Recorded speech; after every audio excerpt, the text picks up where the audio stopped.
Hello and welcome to Imp's WWE Adventures podcast on the Social Suplex Podcast Network. Help the network out by leaving us a 5-star review, give a donation directly through Red Circle, and become one of the amazing community by joining the Social Suplex Discord. Link is in the description. Order our merch from all our shows over at shopped-tees.com. Thank you, Dickie. Listen to the other top-notch shows here on the Social Suplex Podcast Network, One Nation Radio, Keeping It Strong Style, All Things Elite, Wrestling Art with Chris Things, Trish and Sarah, Tunnel Talk, and Sam Brown's AEW Match Guide. My name is Matt Mayer, aka Imp, and this is your quick look back of the WWE week that was. 30 minutes of an Englishman who's getting 30 minutes bonus of every single show on Netflix right now, so it only makes sense that I give you 30 minutes to covering it over. Smackers was over 2 hours for me.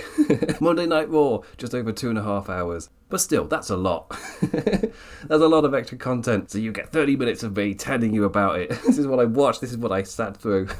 I had this.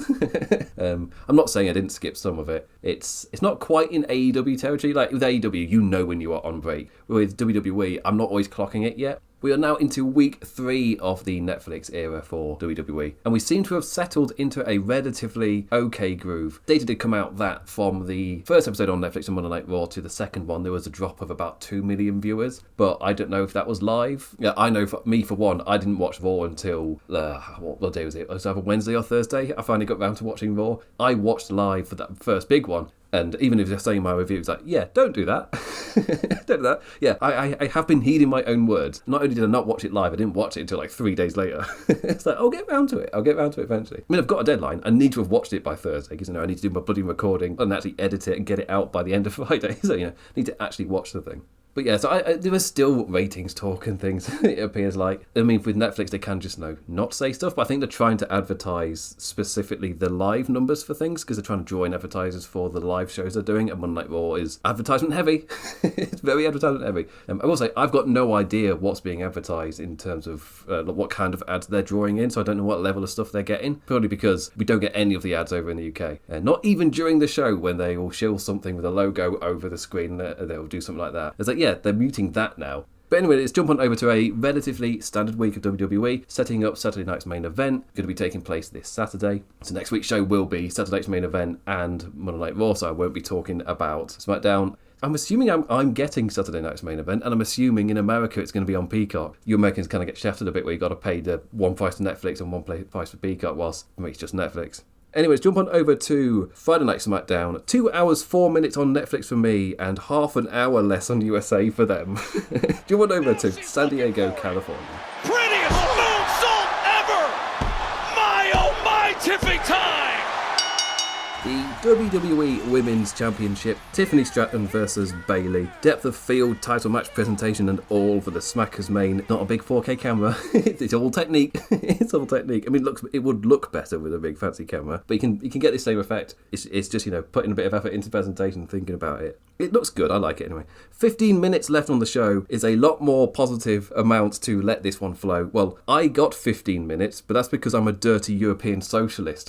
So I got no break from the match. I got a solid 15 minutes. And I was watching it thinking there must be a break at some point, but I didn't realise we were in break, just like with the women's match last week. I didn't know when it was, and then suddenly a part of the presentation happens for them to be returning from break. It's like, oh, I generally didn't know you'd gone. Well, sometimes it fades to black, with my big asterisk saying they might have faded to black, but I'm writing notes. So there's a chance I just missed the fade to black. This match gave Tiffy the time and opportunity to properly play the baddie. After the way that she won the title got her some pretty cheery reactions. They're like, nah, you're a bad guy. You're a bad guy. Or at least she's staying the same character and they're not going to fully swing her. If she's going to get cheers, you can kind of organically do that without her having to just completely shift her character once she's won the title. Bayley to Belly got a big cheer as the ad break camera got right in on Tiffy's underboob. Like, WWE camera work is so horny. Bayley to Belly on the outside, Tiffany Stratton then on her back, panting. It's like, oh my god, and then he's like, okay, this is the shot to go to the ad break. That's fine, that's fine. It's like, you don't need to get that close. Don't need to get that close. What are you doing? This is not necessary. Yeah, there's the Saraya thing. Like, I'm a women's wrestler and all cameramen are pervs. It's like, well, yeah. Case in point, there is no reason for us to ever be that close. No reason. I mean, I know the reason. I'll keep pointing it out when it happens. I'm not going to let it go. But no, can't hide from it. Every decision in production is purposeful. This is purposeful. Bayley in the momentum swing for a fair while, but the final 5 or so returned to the competitive. Back out to ringside and poor Tiffy had another bad time. Draped suplex off the announce desk with an oomph landing.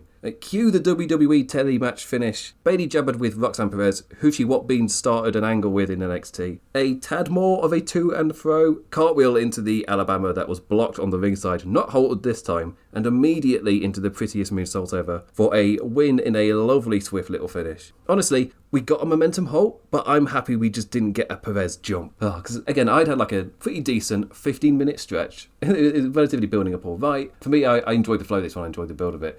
I thought they put on a really strong main event. Obviously, they were given the time to. Question mark on how much time, because I can no longer tell. I got a decently built 15-minute match. For all I know, they only got under 10 on actual television with 2 breaks. For me, it was 15 minutes, and it built really well. So it was nice to see this kind of match actually get the time to play out. And quite important for Bayley and Tiffany Stratton's kind of characters, where they're going, with this being Bayley's last hurrah before jumping over to Monday Night Raw and to start whatever she's doing for the Rumble and the road to WrestleMania. It feels like she's the person who's had the most matches and is going into WrestleMania being like, I've put in, surely I'm going to get something good and decent. And I'm like, in my mind, Charlotte Flair's one contender, Becky Lynch is the other. Like, I think that's what WWE are going to do. Bayley's been the workhorse, but it's almost WWE tradition to not give any reward for doing that and instead just put them on the pre-show, cough, cough, Dean Ambrose.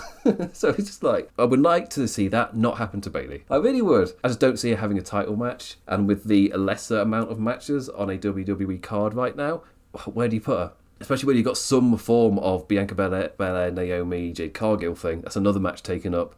Basically, all I'm saying is it's a WWE curse of if you're the workhorse of the year, you're just going to get shafted when it comes to WrestleMania. And it seems to be happening again. It's like, oh, come on. If you've got somebody who's being the workhorse, like, come up with a plan for them. Anyway, we'll talk more about Bayley when he jumped over to Monday Night Raw, because she had to have her first display and a confirmation of jumping over to the red brand. So let's jump on to what happened over the rest of SmackDown. Ray, San Diego's own, opened up the show. Another legend name entering the Rumble. Our Ray's not often a title contender nowadays, but he's certainly in the best shape of the 3 older names from the noughties announced so far. Kevin Owens interrupted to be a dick, aka the best version of Kevin Owens. Winged Eagle Championship over his shoulder. There's nobody in the industry that I respect as much as I respect you. He's never had a match with King Ray, but Mr. 619 makes a point that if he does win the Rumble, he can't choose Kevin, because Kevin's not the champion.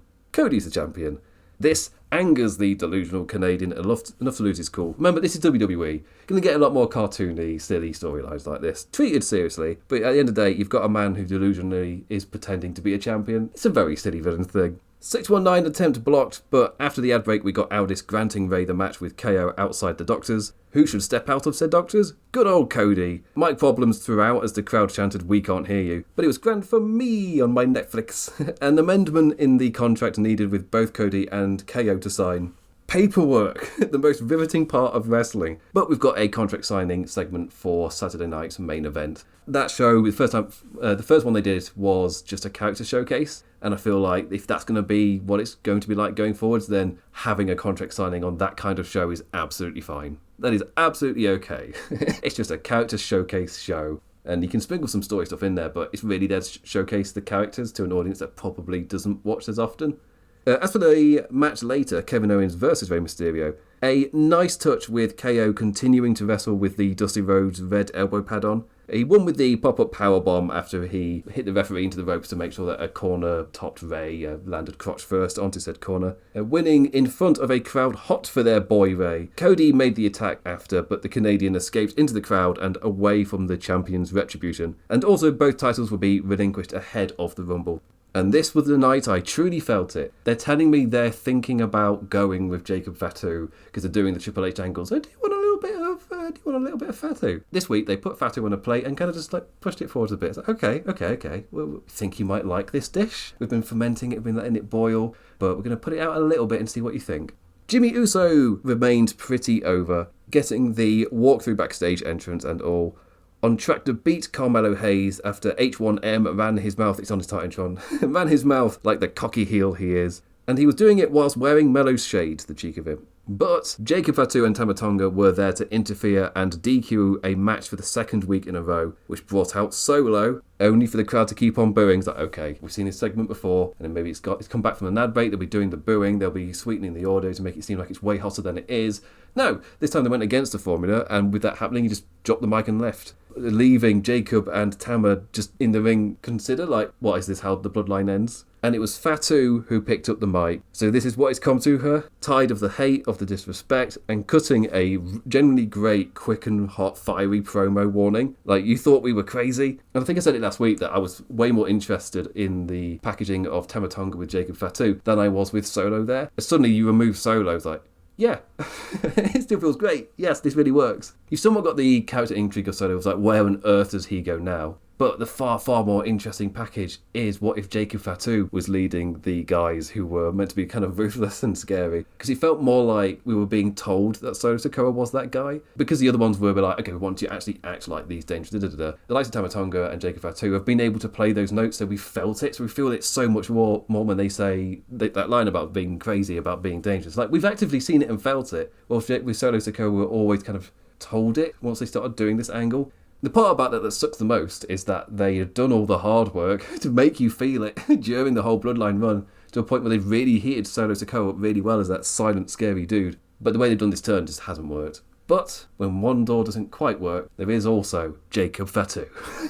There's just something special about him, and this week it felt like it. It felt like this was them confirming, we're going to go with them. We're going to see what you like. Again, I'm going to put that plate on the table. I'm going to see how much you like it. But down came the oily plate of LA Knight. His music hit, the man attacking from behind because baby faces are allowed to act a bit smarter nowadays, getting back at the two for costing him his Intercontinental title last week. Braun! Big brawny boy bowed on out and tossed poor Tama around. Facing down, Jacob Fatu got a strong reaction with a pop for the Rumble soundly secured, as well as a couple of singles matches, LA Knight versus Tama Tonga, but the bigger pop was for Strowman versus Fatu at Saturday night's main event. A match graphic with two shouty big lad faces going, ah! I'm actually out of all the stuff on Saturday night's main event, because like Jey Uso versus Gunter is like, perfectly fine showcase of two characters.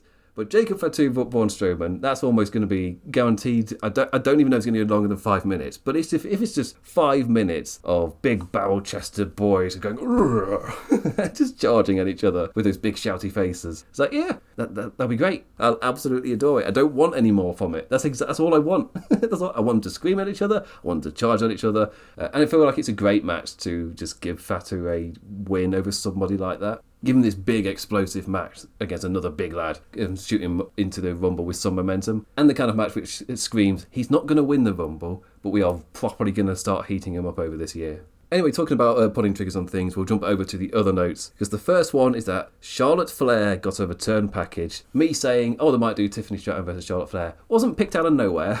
They did a Charlotte Flair returning package. So the multiple-time women's champion is returning once again. I don't think she's a favourite to win the title, but if my two matches are Ripley versus Becky Lynch and then Tiffany Stratton versus Charlotte Flair, it's either Flair or Becky's got to win the Rumble. And to be fair, they could do Tiffany Stratton versus anybody. That Tiffany Stratton versus Io Shirai technically got teased a bit, but I never got the feeling that even though Io was champion, I never got the feeling that they were behind Io. And once Bayley became champion, I was like, that's the person that they were more actually behind. Whilst they are properly behind Rhea Ripley. And I feel like to help establish Tiffany Stratton, they'll probably feed us somebody like Charlotte Flair to help get her over, help give her that big match, even if she doesn't win, just give her that big stage.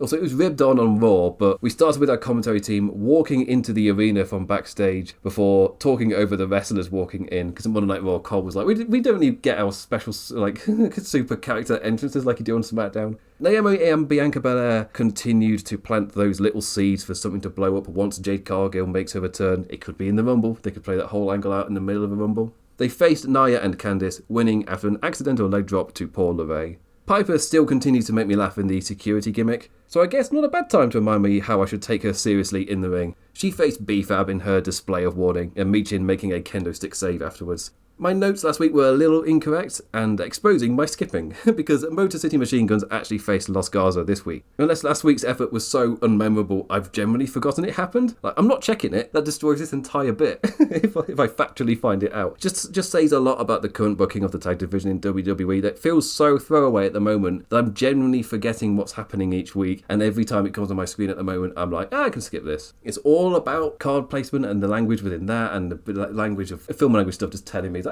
this isn't that important in terms of momentum and flow. So yeah, you've told me that the tag division isn't that important. So whenever it comes onto a screen, I get a feeling of I'm like, this is a long show. I can, I didn't have to watch all of this. But it was a perfectly fine SmackDown. With the main event, I genuinely did have a good time with.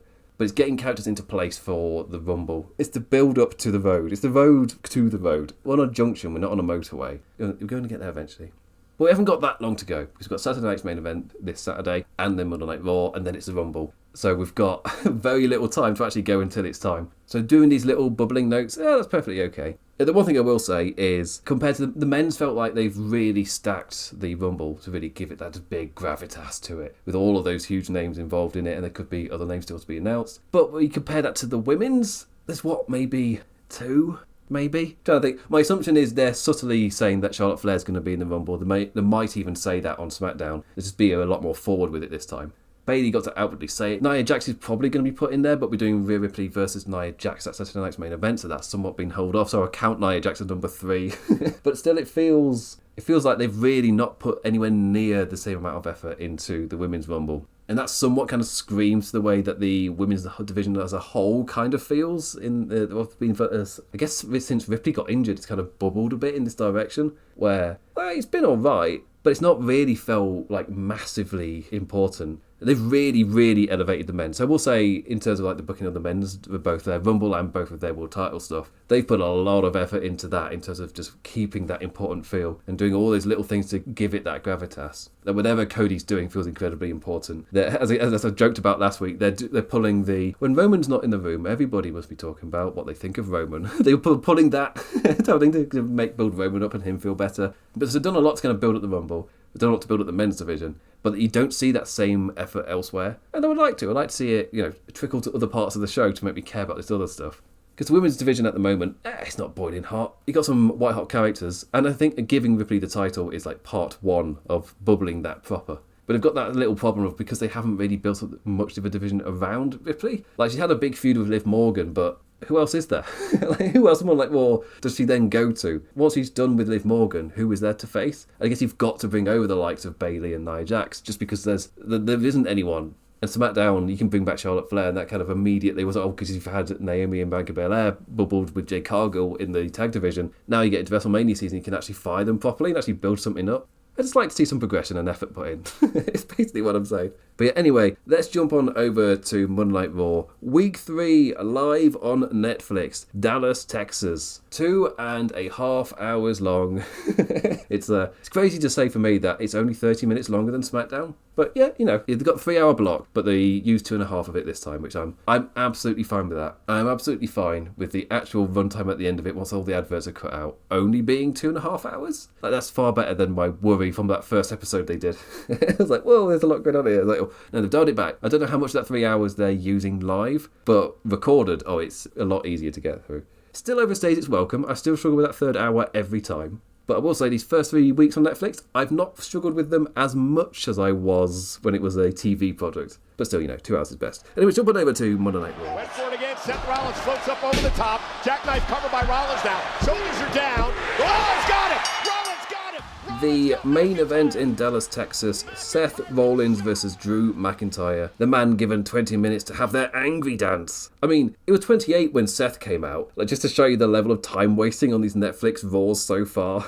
It's like, maybe that's what hit into the... It didn't feel like it was too long for me to watch. It's like, well, I technically just kept skipping until they got to the lads out in the ring. So I was like, I was able to skip 8 minutes just on this match alone, never mind the rest of the time wasting. In terms of the match itself, I was happy to see chops galore to start us off. Before that reinforced Netflix announce desk did not give an inch and looked like shit to bump onto. Like, good God. was really nice to have what felt like a focused main event. No ringside hellos or third man interferences, just two lads hanging out, having a back and forth wrestle. You've done all the hard character work, you don't need to stop the match to tell your story. I mean, I will get to that note. Following as two lads very familiar with each other's offense, with it being advertised as a WrestleMania rematch, so they lent properly into that. Really enjoyed the flow of this. Like, don't get me wrong, it's a 3-star WWE telematch still, but it's a great example of how to do one of these better and keep it flowing nicely. The final 5 minutes still saw Seth lose his cool and set up Drew poking him in the eye for a Future Shock DDT near fall, but it didn't stop to tell the story as much to a degree that we've seen during the Trips Teddy era so far. That's my second take, and my belly gurgled during that one. I'm going to keep it. I've done too many retakes. Ending in a quick roll-up win for Seth, with the pissed-off Scotsman threatening to claymore his head into the ring post, which brought out Sami Zayn to make the save. Which was a great note after the segment he had with Kevin Owens early in the show, which I will get to. But the show ended in a tropey WWE style via an accidental Helluva friendly fire. But the initial note was appreciated of why Sami came down in the first place, which bounces off what happened in the Kevin Owens segment. But the actual ending here, it's just very... it's very make everybody in there look a bit dumb. It's very tropey. Just accidentally Helluva kicking Seth in there going, It's like, you want me to believe that we're going to go an entire week without Seth Rollins watching back the footage on Netflix?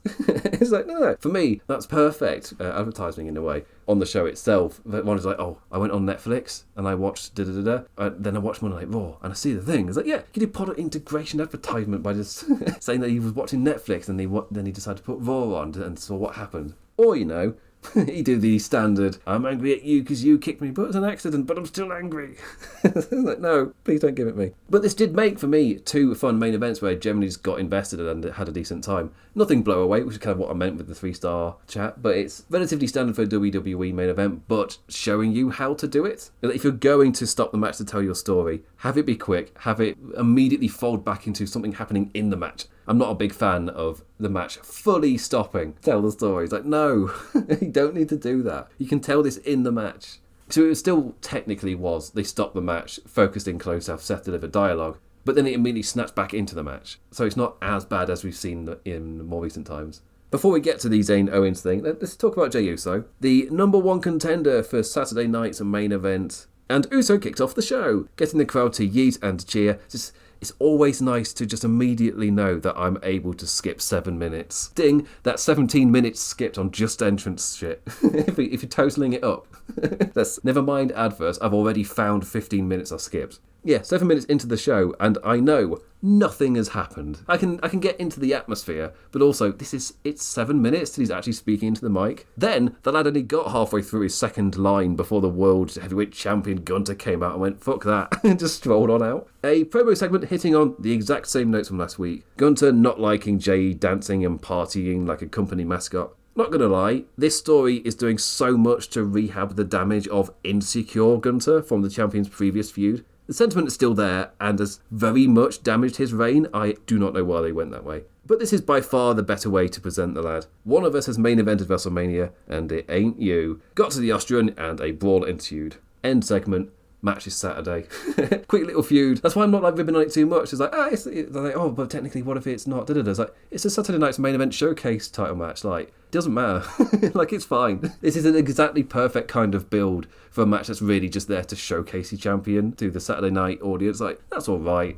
It's absolutely okay. It's a 2-week build. I'm not going to rib on it. Sami Zayn and Kevin Owens. Good old Sami Zayn. He came out, also announced he's in the Rumble, and his promo was really, really good, which shouldn't be surprised if you've watched enough Sami Zayn. The man's so good at getting you right behind him, just the way he delivers his fiery, passionate promos hits so well. But just when he's got the crowd cheering for him, Kevin Owens, for the second time this week, runs into interfere promo. A simple, how do you want to do this? How is this going to go down from Sami? The smart goody knows what Kevin Owens has been up to and also knows what I teamed with them. I teamed with the Usos and the Roman Reigns. I've seen how you've taken it with other people. So, go on then. What are you going to do to me? And Kevin Owens just doesn't have any of that. It's like, yeah, Kevin Owens played the card of, oh, I know you. You forgive people. That's what you do. Reminding him that Sami has forgiven him in the past for things that he's done, the same way that Kevin Owens has forgiven Sami Zayn for the things he's done. The note of similarity with his promo in this was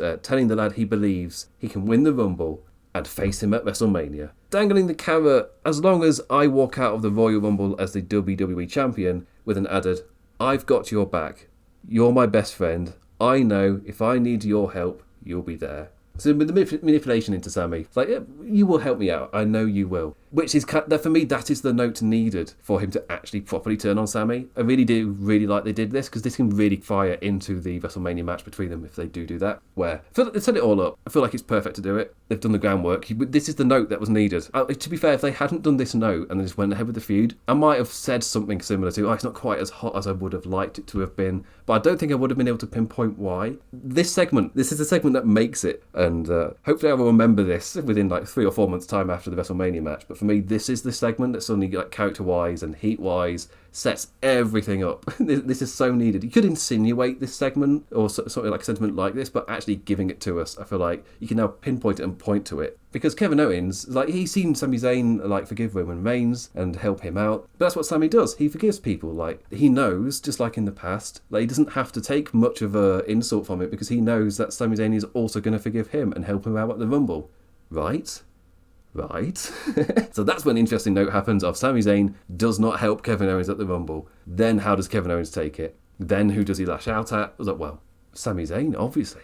Because it's not going to be Kevin Owens. Very similar note to the Drew McIntyre character of blaming everybody else but himself. But I really did appreciate that note. And it immediately gives Kevin Owens something to do. That's the other thing as well, is what do you do with the loser for a title contenderships thing? Even if I know they're going to lose, which is the other problem you got with Cody, they've done something here to make me care about the loser, rather than being like, we knew he was going to win, so it's not that interesting. But now it is interesting, because you know what's going to happen to the loser. You know how he's going to curtail afterwards. You know who's going to lash out at what direction he's going to go. Oh, there's a Women's Rumble too, by the way. I don't know if I touched upon that earlier. But yeah, there is. We've not really mentioned it, but yeah, there is one.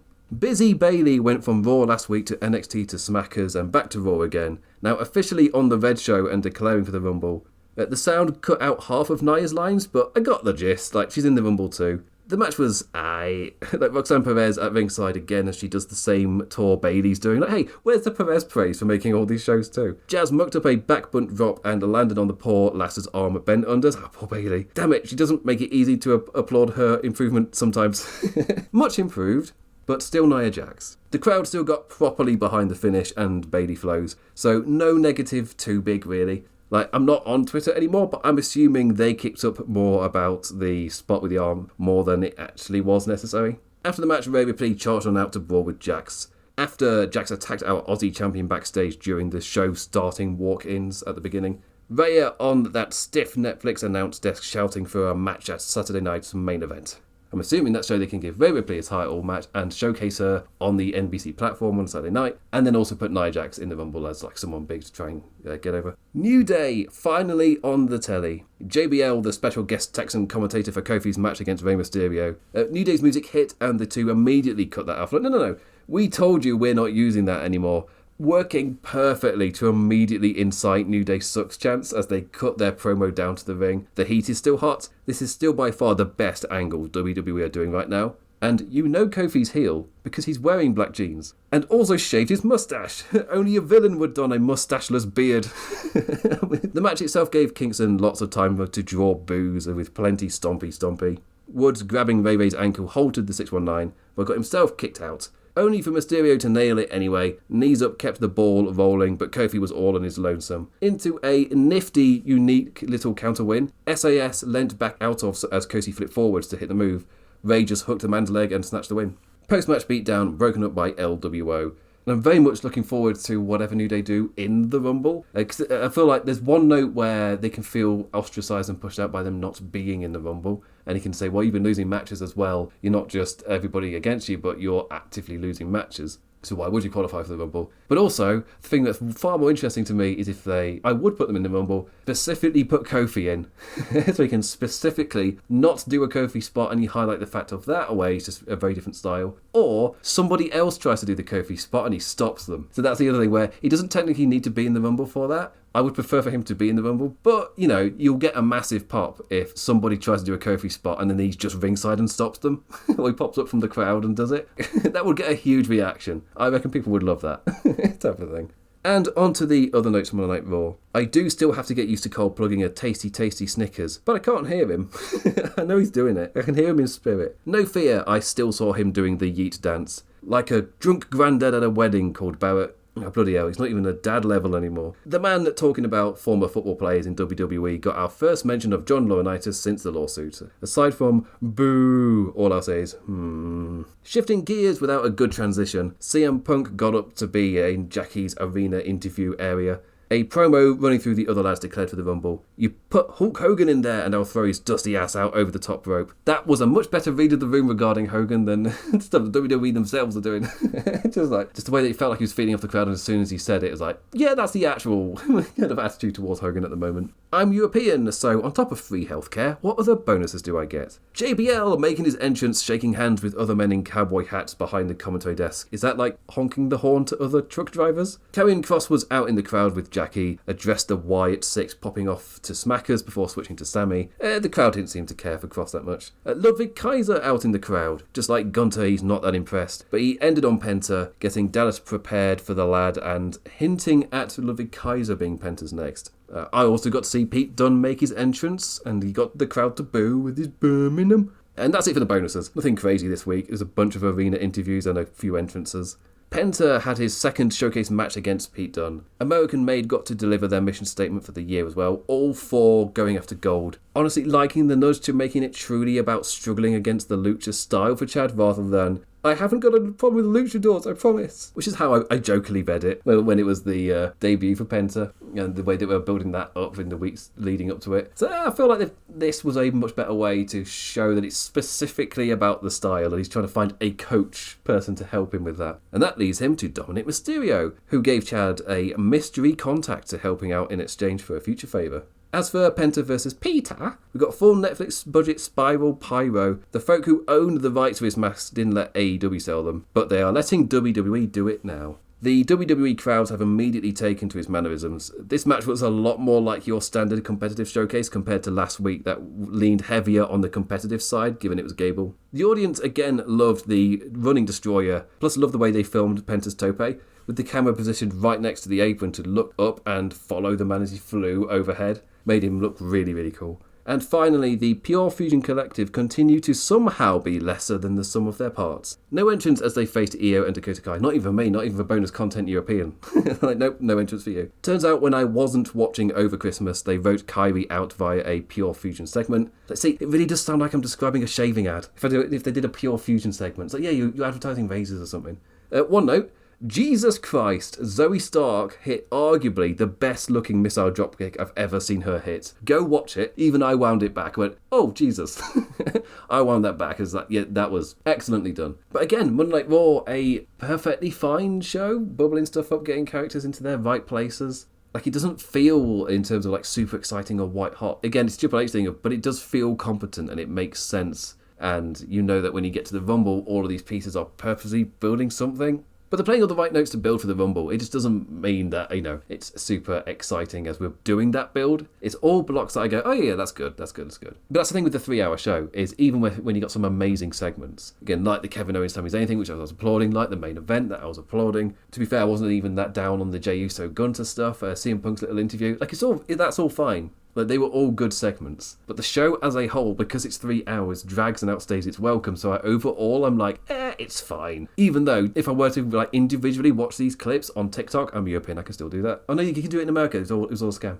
I could watch those on TikTok. I could watch those on the YouTube stuff that they upload on their channel. Then it would seem like a far, far better show. Because like, oh, this is white hot segments, But when you watch Raw as a whole, it's like, yeah, you walk away from it going, yeah, it was fine. It's mostly just because when I'm watching the main event, I'm mentally kind of done with the show by that point. So watch what you want to. Check out the segments you want to. That's how you really should be watching a weekly WWE TV show. Like 100%. But still, if you're like watching on a weekly basis and you're not in a position like me, if you're not somebody who's like got to get through this stuff and make notes on it, I wouldn't do it. I just watch what you kind of want to. Like, I think I said last week that all three of like Dynamite, SmackDown and Monday Night Raw they were okay. Like, everybody had a perfectly fine week. This week, I loved AEW this week. I had a great time. I don't know if it was the arena or what, but yeah, I had a great time with AEW whilst Raw and SmackDown, like they had parts of them that I liked, but I didn't overall enjoy the shows. Yeah, it's odd how that happens. You can play really great notes because there's time-wasting feeling stuff elsewhere. It drags the entire show down. It's -1s over a course of a period of time. Anyway, thank you for listening and liking and engaging in any form, any manner. Always appreciated, never take it for granted. Rate us on the stars, on the iTunes and things like that. Really does help us out. There's also the main feed for Social Suplex and for my own personal feed and for the feeds of everybody in Social Suplex. If you go to their individual feeds of the shows, it really does help get the podcast out there. So thank you to anybody who's done any form of reviews or anything for us. It really means a lot. And subscribe to the YouTube channel, join the Discord, and thank Dickie for the merch. With that, I'll be back this time next week after a perfectly fine week WWE. Next week, I jump into Saturday night's main event and Monday Night Raw. And the week after that is where we will review the first pay-per-view of... First... They're still calling them premium live events in the Netflix era. The first special show of the Netflix era in the Royal Rumble. Or what they're going to pull out the bag. So with that, I'll see you next week. I bid you adieu. Adios.